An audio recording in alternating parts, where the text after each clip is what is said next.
ओम श्री परमात्मने नमः। ओम नमो भगवते वासुदेवाय। आज श्रीमद् भागवत महापुराण तृतीय स्कंद के अध्याय 20 और 21 की कथा में हम आज सुनेंगे ब्रह्मा जी की रची हुई अनेक प्रकार की सृष्टि का वर्णन तथा कर्दम जी की तपस्या और भगवान का उन्हें वरदान। आज के दिन हम इस पावन कथा को सुनेंगे। ओम श्री कृष्णाय नमो नमः। भगतजनों, मैं आपसे इतना ही कहूंगी कि कथा सुनने के पश्चात कथा के अंत में आप इस वीडियो को लाइक करें ना करें, लेकिन कमेंट बॉक्स में जय श्री कृष्णा अवश्य लिखें। भगवान कृष्ण का नाम सुनने का, लिखने का और बोलने का बहुत अधिक महत्व है। ऐसा करने से पाप कटते हैं और पुण्य बढ़ते हैं। श्री शौनक जी सूत जी से कहते हैं, हे सूत जी, पृथ्वी पर आधार पाकर स्वयंभू मनु ने आगे होने वाले संतति को उत्पन्न करने के लिए किन किन उपायों का अवलंबन किया। विदुर जी बड़े ही भगवत भगत और भगवान श्री कृष्ण के अनन्य सुहृदय थे, इसलिए उन्होंने अपने बड़े भाई धृतराष्ट्र को उनके पुत्र दुर्योधन के सहित भगवान श्री कृष्ण का अनादर करने के कारण अपराधी समझकर त्याग दिया था। वे महर्षि द्वैपायन के पुत्र थे और महिमा में उनमें किसी प्रकार से भी कम नहीं थे तथा सब प्रकार भगवान श्री कृष्ण के आश्रित और कृष्ण भक्तों के अनुगामी थे। वे तीर्थ सेवन से उनका अंतःकरण और भी अधिक शुद्ध हो गया था। उन्होंने कुशावर्त क्षेत्र अर्थात हरिद्वार में बैठे हुए तत्व ज्ञानियों में श्रेष्ठ मैत्री जी के पास जाकर और क्या पूछा। हे सूत जी, उन दोनों में वार्तालाप होने पर श्रीहरि के चरणों से संबंध रखने वाली बड़ी पवित्र कथाएं हुई होंगी, जो उन्हीं चरणों से निकले हुए गंगाजल के समान संपूर्ण पापों का नाश करने वाली होंगी। हे सूत जी, आपका मंगल हो। आप हमें भगवान की वे पवित्र कथाएं सुनाइए। प्रभु के उद्धार चरित्र तो कीर्तन करने के योग्य होते हैं। भला ऐसा कौन रसिक होगा जो श्रीहरि के लीलामृत का पान करते करते तृप्त हो सके। नैमिषारण्यवासी मुनियों के इस प्रकार पूछने पर उग्रशर्वा श्री सूत जी ने भगवान में चित्त लगाकर उनसे इस प्रकार से कहा। सूत जी ने ऋषियों से कहा, सुनिए, हे मुनिगण, अपनी माया से वराह रूप धारण करने वाले श्रीहरि की रसातल से पृथ्वी को निकालने और खेल ही खेल में तिरस्कार पूर्वक हिरण्याक्ष को मार डालने की लीला को सुनकर विदुर जी को बड़ा आनंद हुआ और उन्होंने मुनिवर मैत्री जी से इस प्रकार कहा। विदुर जी मैत्री जी से बोले, हे ब्राह्मण, आप परोक्ष विषयों को भी जानने वाले हैं, अतः यह बतलाइए कि प्रजापतियों के पति श्री ब्रह्मा जी ने मरीचि आदि प्रजापतियों को उत्पन्न करके फिर सृष्टि को बढ़ाने के लिए क्या किया। मरीचि आदि मुनीश्वरों ने और स्वयंभू मनु ने इन्होंने ब्रह्मा जी की आज्ञा से किस प्रकार प्रजा की वृद्धि की। क्या उन्होंने इस जगत को पत्नियों के सहयोग से उत्पन्न किया या फिर अपने अपने कार्य में स्वतंत्र रहकर अथवा सबने एक साथ मिलकर इस जगत की रचना की। यह सुनकर मैत्रेय जी ने विदुर जी से कहा कि हे विदुर जी, जिसकी गति को जानना अत्यंत कठिन है, उस जीवों के प्रारब्ध, प्रकृति के नियंता पुरुष और काल, इन तीन हेतुओं से तथा भगवान की सनिधि से त्रिगुण में प्रकृति में शोभ होने पर उससे महत्त्व उत्पन्न हुआ। दैव की प्रेरणा से रजह प्रदान महत्त्व से वैकारिक अर्थात सात्विक, राजस और तामस तीन प्रकार का अहंकार उत्पन्न हुआ। उसने आकाश आदि पांच पांच तत्वों के अनेक वर्ग प्रकट किए।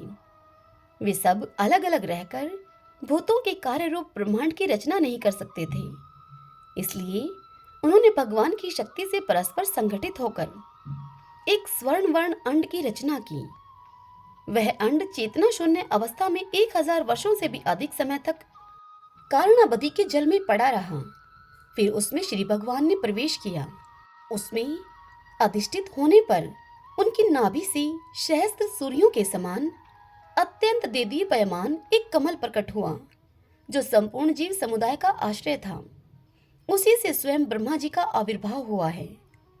जब ब्रह्मांड के गर्भ रूप जल में शयन करने वाले श्री नारायण देव जी ने ब्रह्मा जी के अंतःकरण में प्रवेश किया, तब वे पूर्व कल्पों में अपने ही द्वारा निश्चित की हुई नाम रूपमयी व्यवस्था के अनुसार लोगों की रचना करने लगे। सबसे पहले उन्होंने अपनी छाया से तामिश्र, अंधापमिश्र, तम, मोह और महामोह, यह 5 प्रकार की अविद्या उत्पन्न की। ब्रह्मा जी को अपना वह तमोमय शरीर अच्छा नहीं लगा, अतः उन्होंने उसे त्याग दिया। तब जिससे भूख प्यास की उत्पत्ति होती है, ऐसे रात्रि रूप उस शरीर को उसी से उत्पन्न हुए यक्ष और राक्षसों ने ग्रहण कर लिया। उस समय भूख प्यास से अभिभूत होकर वे ब्रह्मा जी को खाने के लिए दौड़ पड़े और कहने लगे कि इसे खा जाओ, इसकी रक्षा मत करो, क्योंकि वे भूख प्यास से व्याकुल हो रहे थे। ब्रह्मा जी ने घबराकर उनसे कहा, अरे यक्ष राक्षसों, तुम मेरी संतान हो, इसलिए मुझे भक्षण मत करो, तुम मेरी रक्षा करो। उनमें से जिन्होंने कहा कि खा जाओ वे यक्ष हुए, और जिन्होंने कहा कि रक्षा मत करो वे राक्षस कहलाए। फिर ब्रह्मा जी ने सात्विकी प्रभा से देदीप्यमान होकर मुख्य मुख्य देवताओं की रचना की। उन्होंने क्रीड़ा करते हुए ब्रह्मा जी के त्यागने पर उनका वह दिन रूप प्रकाशमय शरीर ग्रहण कर लिया। इसके पश्चात ब्रह्मा जी ने अपने जघन देश से कामाशक्त असुरों को उत्पन्न किया। वे अत्यंत काम लोलुप होने के कारण उत्पन्न होते ही मथुन के लिए ब्रह्मा जी की ओर चले। यह देखकर पहले तो वे हंसे, किंतु फिर उन निर्लज असुरों को अपने पीछे लगा हुआ देखकर भयभीत और क्रोधित होकर वे बड़े जोर से भागे। तब उन्होंने भक्तों पर कृपा करने के लिए उनकी भावना के अनुसार दर्शन देने वाले शरणागत वत्सल वरदायक श्रीहरि के पास जाकर इस प्रकार से कहा। ब्रह्मा जी ने श्रीहरि से कहा, हे परमात्मन, मेरी रक्षा कीजिए। मैंने तो आपकी ही आज्ञा से यह प्रजा उत्पन्न की थी, किंतु यह तो पाप में प्रवृत्त होकर मुझको ही तंग करने चली है। हे नाथ, एकमात्र आप ही दुखी जीवों का दुख दूर करने वाले हैं, और जो आपकी चरण शरण में नहीं आते उन्हें दुख देने वाले भी एकमात्र आप ही हैं। प्रभु तो प्रत्यक्षवत सबके हृदय की जानने वाले हैं। उन्होंने ब्रह्मा जी की आतुरता को देखकर इस प्रकार से कहा। उन्होंने ब्रह्मा जी से कहा, ब्रह्मा, तुम अपने इस काम कलुषित शरीर को त्याग दो। भगवान के इस प्रकार कहते ही ब्रह्मा जी ने अपना शरीर भी छोड़ दिया। ब्रह्मा जी का छोड़ा हुआ वह शरीर एक सुंदर स्त्री संध्या देवी के रूप में परिणित हो गया। उसके चरण कमलों के पाजेब झनकृत हो रहे थे, उसकी आंखें मतवाली हो रही थी और कमर करधनी की लड़ों से सुशोभित सजीली साड़ी से ढकी हुई थी। उसके उभरे हुए स्तन इस प्रकार एक दूसरे से सटे हुए थे कि उनके बीच में कोई अंतर ही नहीं रह गया था। उसकी नासिका और दंतावली बड़ी ही सुगढ़ थी तथा वह मधुर मधुर मुस्कुराती हुई असुरों की ओर भाव भावपूर्ण दृष्टि से देख रही थी। वह नीली नीली अलकावली से सुशोभित सुकुमारी मानो लज्जा के मारे अपने आंचल में सिमटी जाती थी। हे विदुर जी, उस सुंदरी को देखकर सब के सब असुर मोहित हो गए। अहो, इसका कैसा विचित्र रूप, कैसा अलौकिक धैर्य और कैसी नई अवस्था है। देखो, हम काम पीड़ितों के बीच में यह कैसी बेपरवाह सी विचर रही हैं। इस प्रकार उन कुबुद्धि दैत्यों ने स्त्री रूपणी संध्या के विषय में तरह तरह के तर्क वितर्क करके फिर उसका बहुत आदर करते हुए प्रेम पूर्वक उससे पूछा, हे सुंदरी, तुम कौन हो और किसकी पुत्री हो? हे भामिनी, तुम्हारे यहाँ आने का क्या प्रयोजन है? तुम अपने अनूप रूप का यह बेमोल सौदा दिखाकर हम अभागों को क्यों तरसा रही हो? हे अबले, तुम कोई भी क्यों न हो, हमें तुम्हारा दर्शन हुआ, यह बड़े सौभाग्य की बात है। तुम अपनी गेंद उछाल उछाल कर तो हम दर्शकों के मन को मथे डालती हो। हे सुंदरी, जब तुम उछलती हुई गेंद पर अपनी हथेली की थपकी मारती हो, तब तुम्हारा चरण कमल एक जगह नहीं ठहरता। तुम्हारी कटी प्रदेश स्थूल स्तनों के भार से थक सा जाता है और तुम्हारी निर्मल दृष्टि से भी थकावट झलकने लगती है। अहो, तुम्हारा केशपाश कैसा सुंदर है। इस प्रकार स्त्री रूप से प्रकट हुई उस सायंकालीन संध्या ने उन्हें अत्यंत कामासक्त कर दिया और उन मूढ़ों ने उसे कोई रमणी रतन समझकर ग्रहण कर लिया। तदंतर ब्रह्मा जी ने गंभीर भाव से हंसकर अपनी कांतिमय मूर्ति से, जो अपने सौंदर्य का मानो आप ही आस्वादन करती थी, गंधर्व और अप्सराओं को उत्पन्न किया। उन्होंने ज्योत्स्त्रवा अर्थात चंद्रिका रूप अपने उस कांतिमय प्रिय शरीर को त्याग दिया। उसी को विश्वावसु आदि गंधर्वों ने प्रसन्नता पूर्वक ग्रहण किया। इसके पश्चात भगवान ब्रह्मा ने अपनी तंद्रा से भूत पिशाच उत्पन्न किए। उन्हें दिगंबर अर्थात वस्त्रहीन और बाल बिखेरे हुए देखकर उन्होंने अपनी आंखें मूंद ली। ब्रह्मा जी के त्यागे हुए उस जमाई रूप शरीर को भूत पिशाचों ने ग्रहण किया।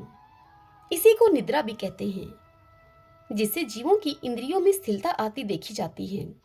यदि कोई मनुष्य जूठे मुंह सो जाता है तो उस पर भूत पिशाच आदि आक्रमण करते हैं और उसी को उन्माद कहते हैं।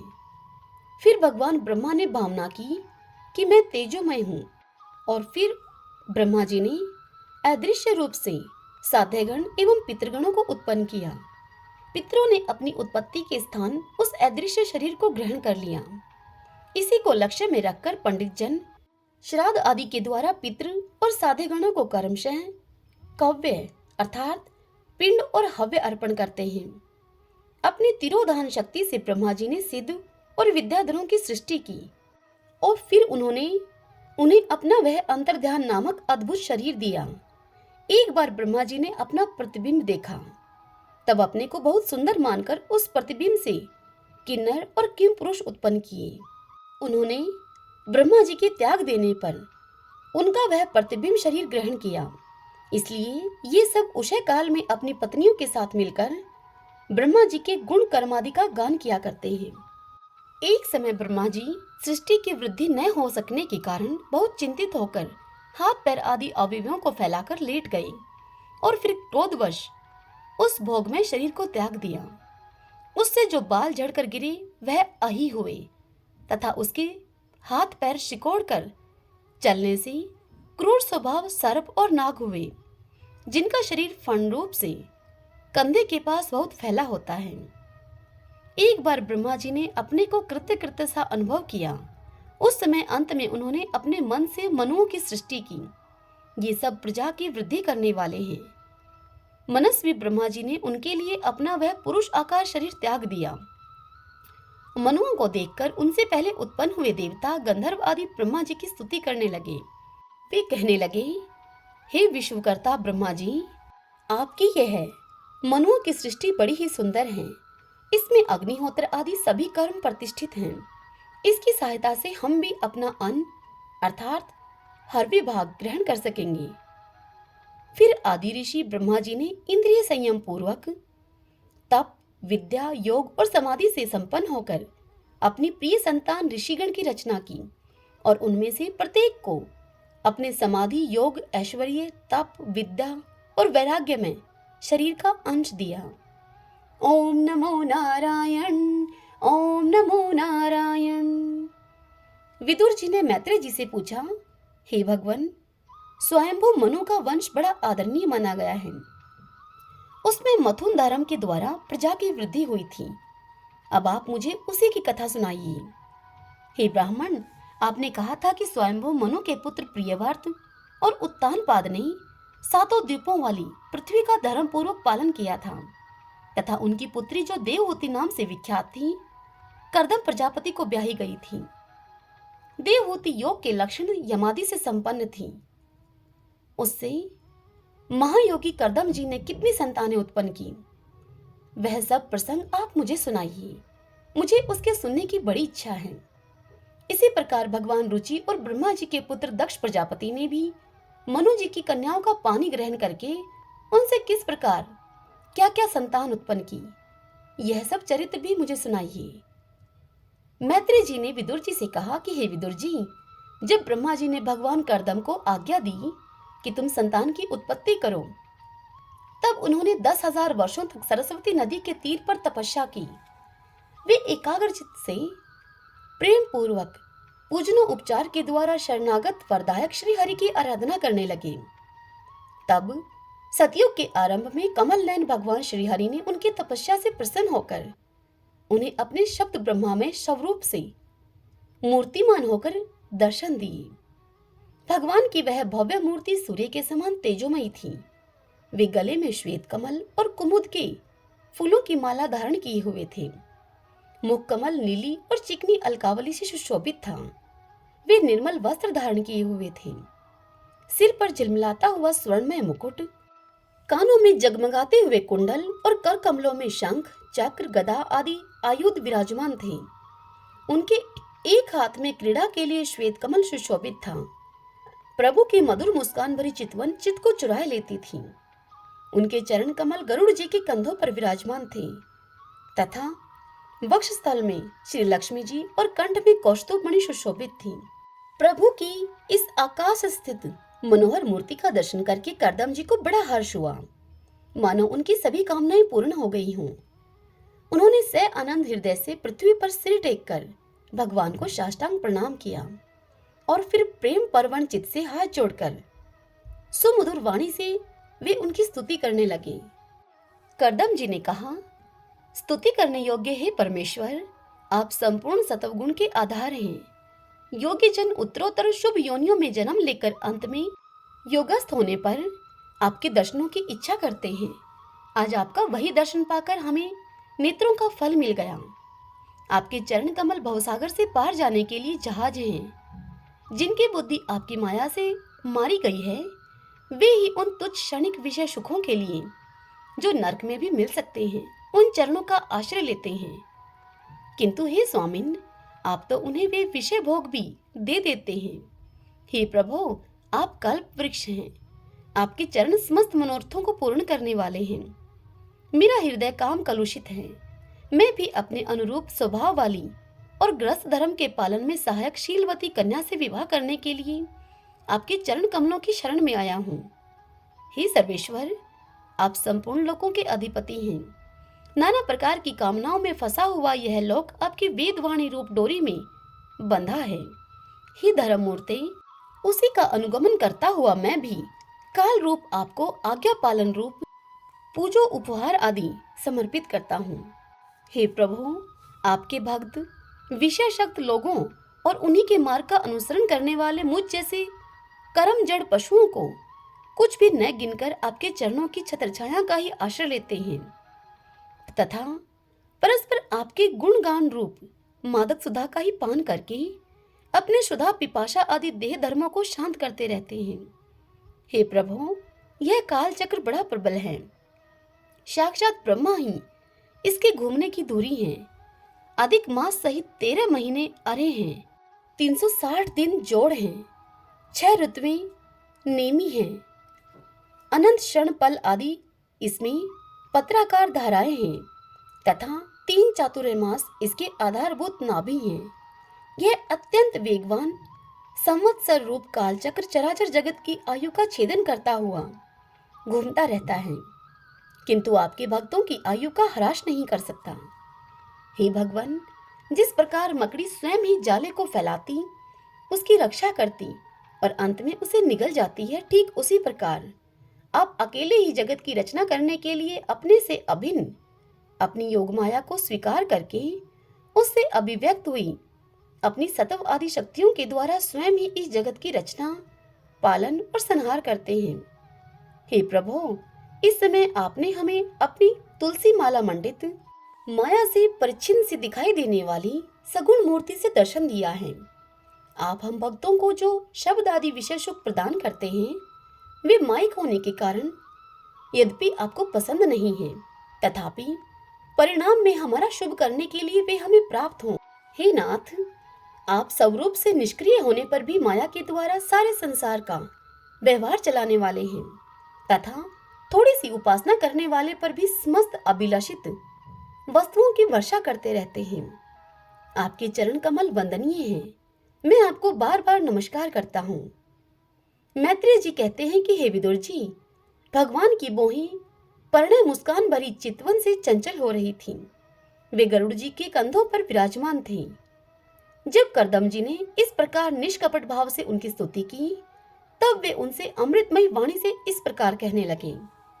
श्री भगवान ने करदम जी से कहा, जिसके लिए तुमने आत्म संयम आदि के द्वारा मेरी आराधना की है, तुम्हारे हृदय के उस भाव को जानकर मैंने पहले से ही उसकी व्यवस्था कर दी है। हे प्रजापति, मेरी आराधना तो कभी भी निष्फल नहीं होती। फिर जिनका चित्त निरंतर एकांत रूप से मुझ में ही लगा रहता है, उन तुम जैसे महात्माओं के द्वारा की हुई उपासना का तो और भी अधिक फल होता है। प्रसिद्ध यशस्वी सम्राट स्वयंभू मनु ब्रह्मावर्त में रहकर 7 समुद्र वाली सारी पृथ्वी का शासन करते हैं। हे विप्रवर, वे परम धर्मज्ञ महाराज महारानी शत्रुपा के साथ तुमसे मिलने के लिए परसों यहाँ आएंगे। उनकी एक रूप यौवन शील और गुणों से संपन्न श्याम लोचना कन्या इस समय विवाह के योग्य है। हे प्रजापति, तुम सर्वथा उसके योग्य हो, इसलिए वे तुम्ही को वह कन्या अर्पण करेंगे।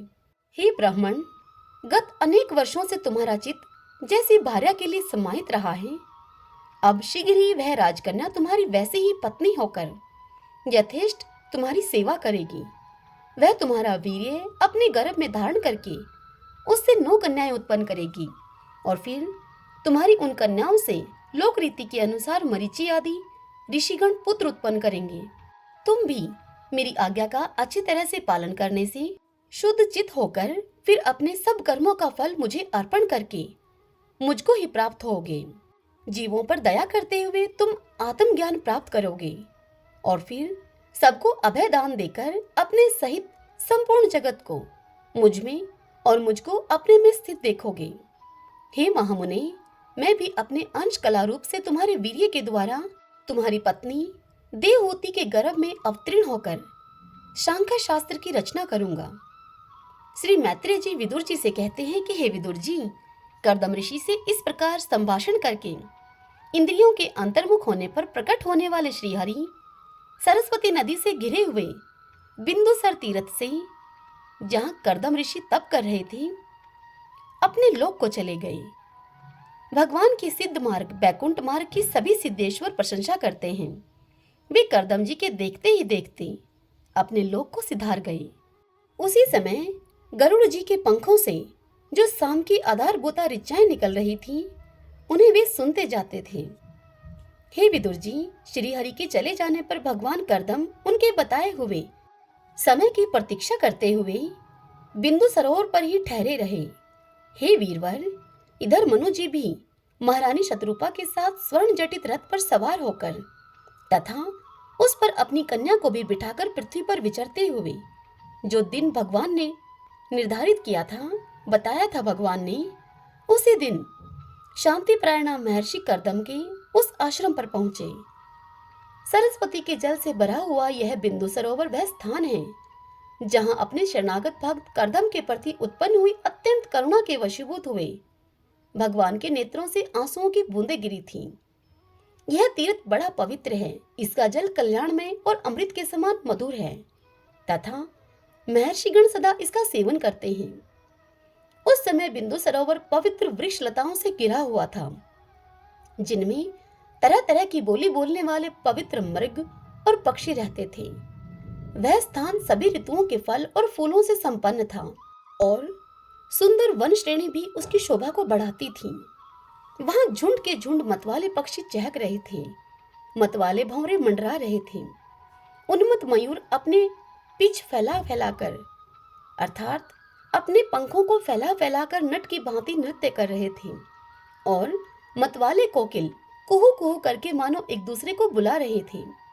वह आश्रम कदम, चंपक, अशोक, करंज, बकुल, असन, कुंद, मंदार, कुटज और नए नए आम के वृक्षों से अलंकृत था। वहां जलकाग, बतख आदि जल पर तैरने वाले पक्षी, हंस, कुरर, जलमुर्ग, सारस, चकवा और चकोर मधुर स्वर से कलरव कर रहे थे। हिरण, सुअर, शाही, नीलगाय, हाथी, लंगूर, सिंह, वानर, नेवले और कस्तूरी मृग, इन पशुओं से भी वह आश्रम घिरा हुआ था। आदिराज महाराज मनु ने उस समय उस उत्तम तीर्थ में कन्या के सहित पहुंचकर देखा कि मुनिवर कर्दम अग्निहोत्र से निवृत्त होकर बैठे हुए हैं। बहुत दिनों तक उग्र तपस्या करने के कारण वे शरीर से बड़े तेजस्वी दिख पड़ते थे तथा भगवान के स्नेहपूर्ण चितवन के दर्शन और उनके उच्चारण किए हुए कर्ण अमृत रूप सुमधुर वचनों को सुनने से इतने दिनों तक तपस्या करने पर भी वे विशेष दुर्बल नहीं जान पड़ते थे। उनका शरीर लंबा था, नेत्र कमल दल के समान विशाल और मनोहर थे, सिर पर जटाएं सुशोभित थीं और कमर में चीर वस्त्र थे। वे निकट से देखने पर बिना सान पर चढ़ी हुई महामूल्य मणि के समान मलिन जान पड़ते थे। महाराज स्वयंभू मनु को अपनी कुटी में आकर प्रणाम करते हुए देखकर उन्होंने उन्हें आशीर्वाद से संपन्न किया और यथोचित आतिथ्य की रीति से उनका स्वागत सत्कार किया। जब मनु जी उनकी पूजा ग्रहण करके स्वस्थ चित्त से आसन पर बैठ गए, तब मुनिवर करदम ने भगवान की आज्ञा का स्मरण करके उन्हें मधुर वाणी से प्रसन्न करते हुए इस प्रकार से कहा, हे देव, आप भगवान विष्णु की पालन शक्ति रूप हैं, इसलिए आपका घूमना फिरना निसंदेह सज्जनों की रक्षा और दुष्टों के संहार के लिए ही होता है। आप साक्षात विशुद्ध विष्णु रूप हैं तथा भिन्न भिन्न कार्यों के लिए सूर्य, चंद्रमा, अग्नि, इंद्र, वायु, यम, धर्म और वरुण इनके रूप धारण करते हैं। आपको नमस्कार है। आप मणियों से जड़ी हुई जयदायक रथ पर सवार होकर अपने प्रचंड धनुष की टंकार करते हुए उस रथ की गड़गड़ाहट से ही पापियों को भयभीत कर देते हैं और अपनी सेना के चरणों से रोंदे हुए भूमंडल को कंपाते अपनी उस विशाल सेना को साथ में लेकर पृथ्वी पर सूर्य के समान विचरते हैं। यदि आप ऐसा न करें तो चोर डाकू भगवान की बनाई हुई वर्णाश्रम धर्म की मर्यादा को तत्काल नष्ट कर दें तथा विषय लोलुप निरंकुश मानवों के द्वारा सर्वत्र अधर्म फैल जाए। यदि आप संसार की ओर से निश्चिंत हो जाएं, तो यह लोक दुराचारियों के पंजे में पड़कर नष्ट हो जाए। तो भी हे वीरवर, मैं आपसे पूछता हूँ कि इस समय यहाँ आपका आगमन किस प्रयोजन से हुआ है। मेरे लिए जो आज्ञा होगी उसे मैं निष्कपट भाव से सहर्ष स्वीकार करूंगा। हरि ओम तत्सत। ओम नमो नारायण। ओम नमो नारायण। भगतजनों, आज की यह कथा यहीं समाप्त होती है। इससे आगे की कथा में हम सुनेंगे देवहूति के साथ करदम प्रजापति का विवाह तथा करदम और देवहूति का विहार करना। कल हम इस पावन कथा का रसपान करेंगे। जय श्री कृष्णा। राधे राधे।